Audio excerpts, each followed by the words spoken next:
નમસ્કાર મિત્રો, આજે સીધું ને સટમાં ગિરીશભાઈ જોશી કંઈક નવો વિષય લઈને આવે છે. શસ્ત્રોથી લડાતા યુદ્ધ એની લોકમાનસ પર કેવી અસર થાય છે, સાયકોલોજીકલ વોર કેવી હોય, યુદ્ધ પછી જેને સૈનિકો અને સામાન્ય માણસો પણ ગાંડા જેવા કેમ થઈ જાય છે, એની એ વાત કરવાના છે. જરા વિગતે ગિરીશભાઈ જ્યારે વાત કરે અને કઈ નવા વિષય ઉપર વાત કરે ત્યારે એ ખૂબ રિસર્ચ કરીને આપણી સાથે જોડાય છે. એટલે ગિરીશભાઈનો શરૂઆતમાં જ હું આભાર માની લઉં છું. અને એ યુક્રેન અને રશિયાના યુદ્ધથી માંડીને અત્યારે જે યુદ્ધ ચાલી રહ્યું છે, ઈરાન પર ઇઝરાયલ અને અમેરિકાએ જે આક્રમણ કર્યું છે એના દુષ્પરિણામો પ્રત્યેક દેશના નાગરિકો ઉપર કેવા થઈ રહ્યા છે એની ગિરીશભાઈ માંડીને વાત કરવાના છે. અને એ દસ્તાવેજી તથ્યોને આધારે વાત કરવાના છે. ગિરીશભાઈ, આપનું સીધું ને સટમાં સ્વાગત. અને આપ જરા આ ઇનોવેટિવ વિષય ઉપર, સાયકોલોજીકલ વોર પર વાત કરો એવો અનુરોધ. ગિરીશભાઈ. ધન્યવાદ ડોક્ટર સાહેબ. સાયકોલોજીકલ વોરફેર પણ એક યુદ્ધનો ભાગ છે અને એમાં લાઇટર વેમાં ચાલુ કરીએ તો જે આપણા સિંદૂરમાં આપણા મીડિયા વાળાઓને બહુ એક મોટી એવી લાગી કે આપણે આ સાયકોલોજીકલ વોરફેર કરીએ કે ઇસ્લામાબાદમાં અમારી આર્મી ઘૂસી ગઈ, આસિફ મુનીર ભાગી ગયો છે, આપણે કરાચી પોર્ટનો કબજો લઈ લીધો. પણ એમને ટ્રેનિંગ પ્રોપર નહોતી આપેલી કે જ્યારે યુદ્ધના ફિલ્ડથી રિયલ સિચ્યુએશન આવે એની અંદર મીઠું ને મરચું ભમરાય. અહીંયા તો આતું તો રસોઈ તૈયાર નહોતી થઈને તમે ભમરાવા માંડ્યા એટલે ખુલ્લું પડી ગયું. હવે આનું તમે સિરિયસ નોટમાં જો આપણે જોઈએ કે સાયકોલોજીકલ વોરફેર બહુ ઇમ્પોર્ટન્ટ હોય છે. એનો એક ઇન્સિડન્ટ રશિયા અને યુક્રેનનો જોઈ લે. યુક્રેનની વોરમાં સ્ટારલિંકના કનેક્શન હતા, યુક્રેનને ફ્રી આપેલા હતા એલન મસ્કે. એના બધા જે લડવૈયા હતા એમની પાસે એલન મસ્કના આ સેટેલાઇટ ફોન્સ હતા. સેટેલાઇટ ફોન ખબર પડ્યા પછી તરત જ રશિયાએ રિએક્ટ ન કર્યું. રશિયાએ એ લોકો જે મેસેજ આપતા હતા અને એમના જે યુક્રેનના જે સૈનિકો પકડાતા હતા એમના એ લોકોએ ફોન લઈ લીધા અને એમાં ખોટા મેસેજ આપવાના ચાલુ કર્યા કે જ્યાં એ લોકો આવે ને રશિયા વાળાને માર નાખે. એટલે આ એક સાયકોલોજીકલ વોરફેરનો ભાગ હતો. ને પછી જયારે ખબર પડી એલન મસ્કને એને ડાઉનલિંકિંગ બંધ કર્યું ત્યારે રશિયાએ ધમકી આપી કે આ ડાઉનલિંકિંગ બંધ કરો, નહીં તો તારી સેટેલાઇટ ઉડાડી નાખીશ 10 જ મિનિટની અંદર. એટલે પછી Starlink had to stop that. જે એને ઈરાન અને આની વોરમાં બી, ઇઝરાયલની વોરમાં બી એને કર્યું છે. પણ અહીંયા પણ એ થયું કે રશિયાએ એ દરમિયાન એક માઇક્રોવેવના એવા વ્હીકલ્સ બનાવી લીધા હતા કે એરિયામાં તમે ખાલી એને રિલીઝ કરો તો એ એના સિગ્નલ્સ ફેલ થાય, જેના લીધે ઈરાનમાં આ લોકો કૂ ન કરાવી શક્યા. એટલે ઘણી બધી ચીજો ફિઝિકલ વોર સામેની પાછળની તમે કેવી રીતે ઇન્ફ્લુઅન્સ કરો છો એ બહુ ઇમ્પોર્ટન્ટ હોય છે.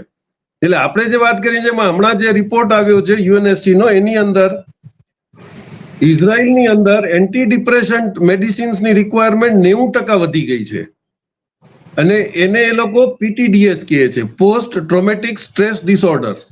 કે ઘણી વખત સુધી જયારે માણસ રહી જાય એક જ જગ્યાની અંદર, અને એમાં આપણે તો સમજાવવાની જરૂર નથી, આપણે કોરોના વખતે જોઈ લીધું. તમે જયારે ઘરની અંદર કન્ફાઇન થયા તો માણસોની માનસિક સ્થિતિ ઘણાની ખરાબ થઈ ગઈ હતી, કારણ કે તમને આઉટકમની ખબર નહોતી.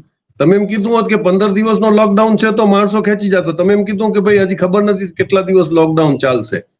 એટલે આ એક સાયકોલોજીકલ જે વોરફેર છે એનો લાભ અત્યારે ઈરાન લેવા માંગે છે. એટલે હું રેગ્યુલરલી કહેતો હતો કે ધીમું કે મોડું પણ ઈરાન આ યુદ્ધ બંધ કરશે નહીં.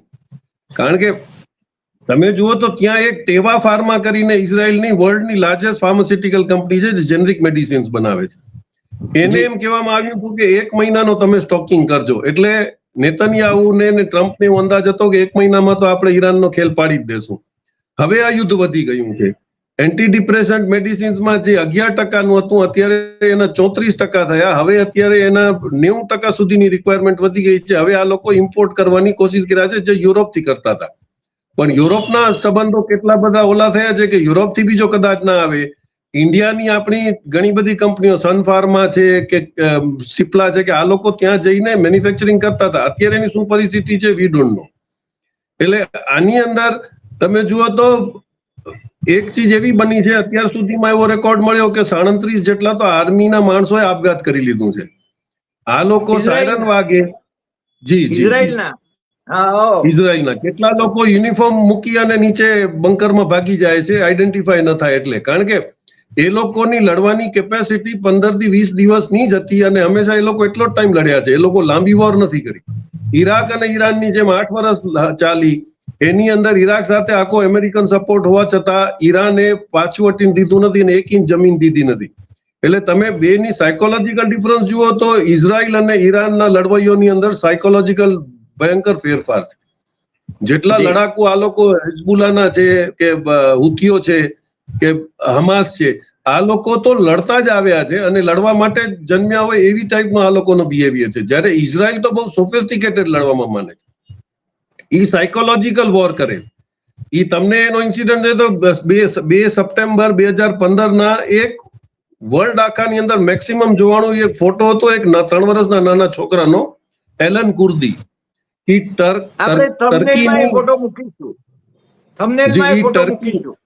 હા, ઈ ટર્કીમાં બીચ ઉપર એક બહુ ફર્સ્ટ ક્લાસ મસ્ત છોકરો ડ્રેસ પહેરેલો, એની લાશ મળી.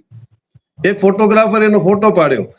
એના ફાયદો શું થયો કે આખા વર્લ્ડનું ધ્યાન ગયું કે સિરિયા અને ટર્કીની વોરની અંદર જે લોકો ભાગ્યા છે ત્યાંથી મૂકીને, એ લોકો માટે રિફ્યુજીસ કેમ્પની અંદર કોઈ ફેસિલિટી નથી, એના માટે ગવર્મેન્ટે ધ્યાન આપવું પડે. ત્યાર પછી આ ધ્યાન ગયું. એટલે ત્યાંથી જે સિરિયાને ડિસ્ટર્બન્સ કરવાનું એ વખતથી ચાલુ હતું. 2024માં જ્યાં સુધી બશર અલ અસદ મૂકીને ગયો નહીં, કારણ કે અમેરિકાને પોતાનો પીઠું સિરિયામાં બેસાડવો હતો. એટલે આ સાયકોલોજીકલ વોર અમેરિકા બહુ ટાઈમથી લડી રહ્યું હતું, પણ ત્યારે ઇન્ટરનેટ અને ગૂગલ ને એની મોનોપોલી એના પાસે હતી, એટલે સિલેક્ટેડ ન્યૂઝ ફ્લોટ થતા, બાકી ન થતા. હવે અત્યારે પરિસ્થિતિ બદલાઈ ગઈ છે. ઇઝરાયલે 3 વર્ષ પહેલાની લડાઈમાં પણ ઘણી માર ખાધી હતી, પણ કારણ કે કોઈ જાતનો ન્યૂઝ બહાર ના આવતું એટલે બધાને એમ હતું કે ઇઝરાયલ તો ફૂલ પ્રૂફ જ છે, એને કોઈ અડી શકે નહીં, અમર છે, એ લડી લેશે. પણ હવે જે પરિસ્થિતિ થઈ અને પ્રેક્ટિકલી થવા માંડ્યું કે સાયરનના 15 મિનિટ પછી પાછા આવીને બધા પોતાનો નોર્મલ કામે ચડી જાય, અત્યારે પરિસ્થિતિ ઊંધી થઈ છે. આ ક્લસ્ટર જે મારી રહ્યો છે એમ્યુનેશન, ઈ તો તમારા જો 80 અને 100 જે ક્લસ્ટર પડી રહ્યા છે, એ તો મકાનોને ધ્વસ્ત કરી નાખે છે. એટલે બંકરમાંથી બહાર નીકળ્યા પછી એક સાયકોલોજીકલ ઇમ્પેક્ટ થાય કે ભાઈ મકાન પડી ગયું હોય તો પહેલો થોટ માણસનો એ આવે કે હવે શું કરીશ.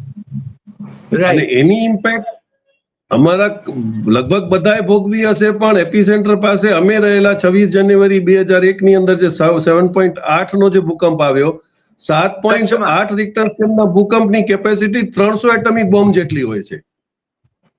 એટલે જે લોકો ઘરે પહોંચ્યા નહોતા ને અમે પોતે ભોગવ્યું, પહોંચ્યા પછી જોયું તો ઘર જ નથી, મકાન પડી ગયેલા છે, ત્યાં રબલ્સ છે, બધું લાઇટ નહીં, પાણી નહીં, મોબાઈલ કનેક્શન્સ નહીં.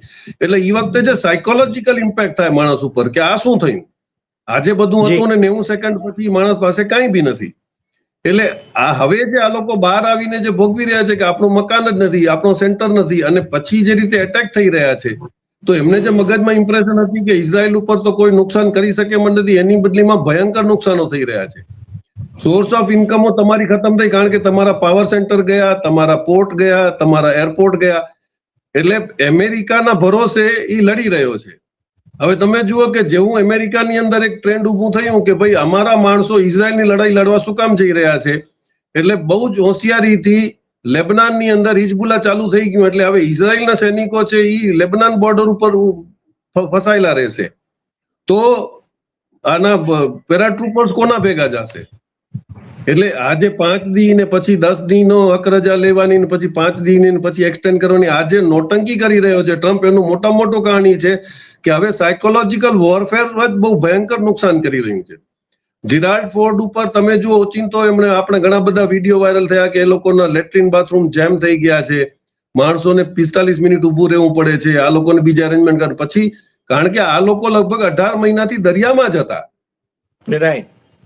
મેરીટાઈમનો એક એવો રૂલ છે કે ઇવન જે કેપ્ટન કે ફર્સ્ટ ઓફિસર કે સેકન્ડ ઓફિસર હોય એની ડ્યુટી 6 મહિના જ હોય. 6 મહિના પછી ઘરે જાય ને પછી 6 મહિનાના પછી, કારણ કે આજે સી સિકનેસ બહુ મોટી બીમારી છે. દરિયામાં તમે રહ્યો તો તમને એક સી સિકનેસ થાય. હવે આ લોકો યુદ્ધના અભ્યાસ કરતા હોય, થાકેલા હોય, અને ત્યાં પછી તમે એમ કહો કે અહીંયા ઉભા રહ્યો, અને સતત એ ચીજ સમજમાં આવતી હતી કે ક્યારે હુતીનો સ્પીડ બોટ આવીને અમને મિસાઇલ મારી દેશે, એટલે તમને ઓબ્વિયસ છે કે તમને ઊંઘે ના આવે. એટલે આજે એન્ટી ડિપ્રેસન્ટ મેડિસિનની જે ડિમાન્ડ વધી છે કે ભાઈ ગોળીઓ ખાઈને માણસો સુઈ રહ્યા છે, પણ અલ્ટિમેટલી વોટ હેપન્સ કે તમે ડિપ્રેશનમાં જાઓ. એટલે પરિસ્થિતિ એટલી ભયંકર થઈ ગઈ છે. એટલે આપણે જે કહેતા હતા રશિયાએ પણ એ જ કર્યું. આજે જો ચાઇના ને રશિયા ભેગા મળીને અમેરિકાને અંફાવી શકતા હોય તો યુક્રેન જેટલા નાના દેશ ઉપર કબજો લેવામાં રશિયાને કેટલી વાર લાગે? પણ મેની યુઝ ટુ આર્ગ્યુ કે ભાઈ રશિયા શું કામ આવડું લંબાવી રહ્યો? એનો મતલબ છે કે યુક્રેન બડુકો છે. યુક્રેન બડુકો નથી. રશિયાની મજબૂરી છે કે ઈ જગ્યામાં બોમ્બ નથી મારી શકતો, કારણ કે એના નીચે સૌથી સારામાં સારા નેચરલ રિસોર્સિસ છે. હવે જો ઈ રેર અર્થ ઉપર મારે તો એનો માલ ખરાબ થાય. એટલે વ્યવસ્થિત રીતે ઈ સાયકોલોજીકલી અત્યારે લગભગ 45% ઈ બધો એરિયા ખાલી થઈ ગયો, ત્યાંથી માણસો નીકળી ગયા છે. હવે એને કહી દીધું કે જે કબજો 20%ની જમીન મારા પાસે હું ખાલી નહીં કરું, એટલે હિઝ પર્પઝ ઇઝ સોલ્વ. હવે ખાલી એટલું રહ્યું કે યુક્રેનનો સપોર્ટ બંધ થાય એટલે ઓટોમેટિકલી રશિયા એનો ભાગ લઈ લેશે અને પછી જે સેટલમેન્ટ કરવું હશે એ કરે. હવે નેટોના જોર ઉપર જે ચાલતો હતો, રશિયાને ખબર હતી કે આ લાંબુ ચાલશે તો નેટો થાકી જવાનું છે, કારણ કે તમે હથિયાર કેટલી વાર યુક્રેનને આપશો, અને યુક્રેનમાંથી સપ્લાયઝ બધા બંધ થઈ ગયા હતા. એટલે સાયકોલોજીકલ વોરફેર જે એ વધારે ઇમ્પોર્ટન્ટ છે વિથ ફોર્મ ફિઝિકલ વોરફેર.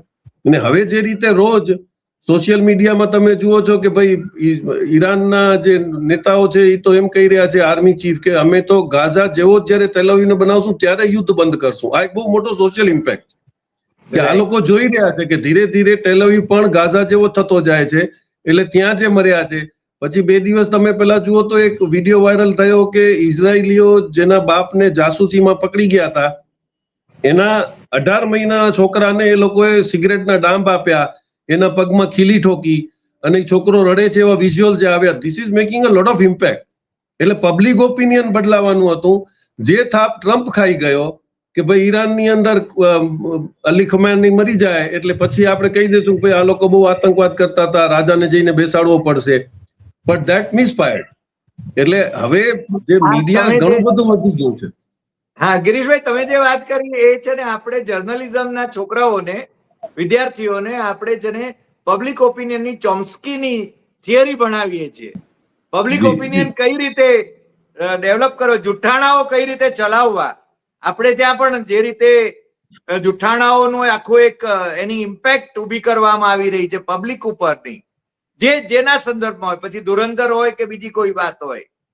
એટલે આ પબ્લિક ઓપિનિયન ક્રિએટ કરી અને સાયકોલોજીકલ વોરફેર એ વધારે મહત્વનું છે. અને આ લોકો જે રીતે ડિપ્રેશનમાં ચાલ્યા જાય છે, મને લાગે છે કે તમે જે કહ્યું એ તો ચોંકાવનારી બાબત છે કે ત્યાંના સૈનિકો આપઘાત કરી રહ્યા છે.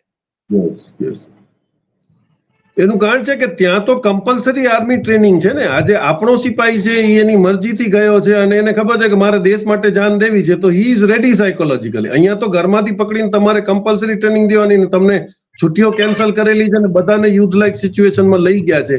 એટલે સ્વાભાવિક છે કે બધાની માનસિકતા એટલી બધી લડાઈયા જેવી ન હોય. અને જે રીતે માણસો અત્યારે તમે ફ્લાઇટો બંધ કરી તો બોટો પ્રાઇવેટ પ્લેન પકડીને એ લોકો સિરિયા ભાગી, આપણે સાયપ્રસ ભાગી રહ્યા છે, બીજા દેશોમાં ભાગી રહ્યા છે.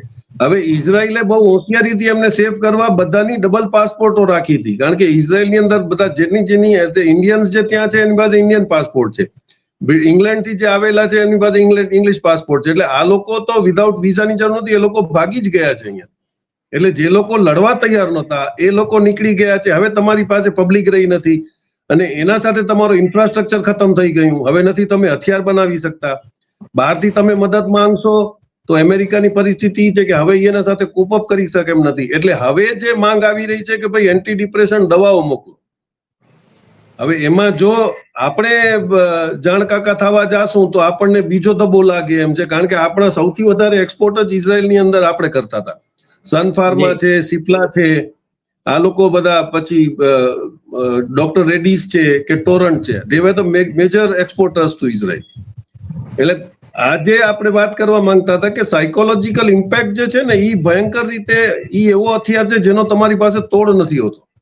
તમે બીજામાં તો ક્યાંકથી ઉધાર લઈને પણ લડી શકશો, અહીંયા નહીં લડી શકો. અને આ જ વોર તમે સિરિયામાં કરી હોય, તમને ખ્યાલ હોય કે રશિયાએ બહુ હોશિયારીથી એને રોકી લીધો હતો કે ભાઈ તારે વિરોધ નથી કરવાનો.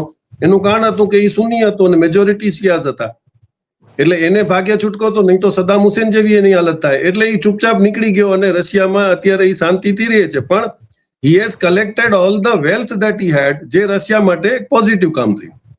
એટલે ઘણા બધા સમીકરણો યુદ્ધની પાછળ પણ ચાલતા હોય છે. હવે અત્યારે જ એક મેસેજ આવ્યો કે ભાઈ હુતીઓ એમ કીધું કે આપણે રેડ સી ના શિપો રોકવાનું કોઈ કારણ જ નથી, કારણ કે ત્યાંથી એક ઈસ્ટ વેસ્ટ જે પાઇપલાઇન નાખી છે સાઉદી અરેબિયાએ, એ ત્યાંથી તો એ ઓઇલ વેચી રહ્યો છે ને આ લોકો એને રોકતા નથી.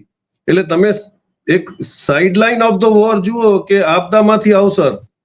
અત્યારે ઈરાન સ્ટેટ ઓફ હોર્મોન્સ ની અંદર 9 કરોડ રૂપિયા માંગી રહ્યો છે એક શિપને નીકળવાના. He is earning that. અહીંયા હુતીઓ એમને એટેક નહીં કરવાના પણ પૈસા નહીં લેતા હોય એની શું ગેરંટી છે? અત્યારે હુતીનો જે સ્ટેટમેન્ટ આવ્યો કે ભાઈ અમને કોઈ કારણ જ જરૂર પડશે તો અમે રોકી લેશું. એટલે જે તારી સેન્કશન લાગેલી સિસ્ટમ હતી કે આ લોકોને ઇકોનોમિકલી ખલાસ કરો, અત્યારે તમને 2 મહિનાની અંદર ઈરાન દેખાડશે કે રૂપિયા કેમ બને, અને એ બાપ થઈને પૈસા માંગી રહ્યો છે. એ જ પ્રોગ્રામ હુતી જ કર્યા છે. હવે એમનો એક જ ફ્રન્ટ ચાલુ છે લેબનાન ઉપર. હવે લેબનાનની અંદર જે દિવસે હથિયાર પૂરા પહોંચશે તો અત્યારે એને એમ છે કે હું ગાઝાની સ્ટ્રીપ સાથે સદન લેબનાન લઈ લઉં, પણ લેબનાને કોઈ દિવસ એને ગાંઠ્યો નથી. લેબનાનને વ્યવસ્થિત રીતે ખલાસ કરવા પાછળ એક ફાઇનાન્શિયલ ગેમ રમાણી હતી. એ પછી આપણે ક્યારેક ડિસ્કસ કરશું કે રફીક સલામે એક વર્લ્ડ બેંકના ચેરમેનને કેવી રીતે મૂક્યો હતો અને આખી ખતમ કરી નાખી લેબનાનની ઇકોનોમી. કારણ કે ઈ કન્ટ્રીમાં તો મેં ઘણો ધંધો કર્યો છે, હું દર વર્ષે ત્યાં જાતો, મને ખબર છે. બાય 2000 તો it was a very flourishing country. બિઝનેસનો મોટામાં મોટો હબ હતો, પણ રાતોરાત ફાઇનાન્શિયલ ક્રંચ કરી અને એને ખતમ કરી નાખ્યો. અને પાછો ઈ સલામે અત્યારે પાછો બેરૂતમાં જ રહી રહ્યો છે. એટલે આ લોકો ઘણી જાતના ષડયંત્રો કરે છે, પણ આ વખતે ચાઇના, રશિયા અને ઈરાન ત્રણેય ભેગા થયા. એની અંદર ટ્રમ્પની નાવ હવે ડૂબવાની તૈયારીમાં છે, કારણ કે એના બધી ચાલો ફેલ કરતા જાય છે.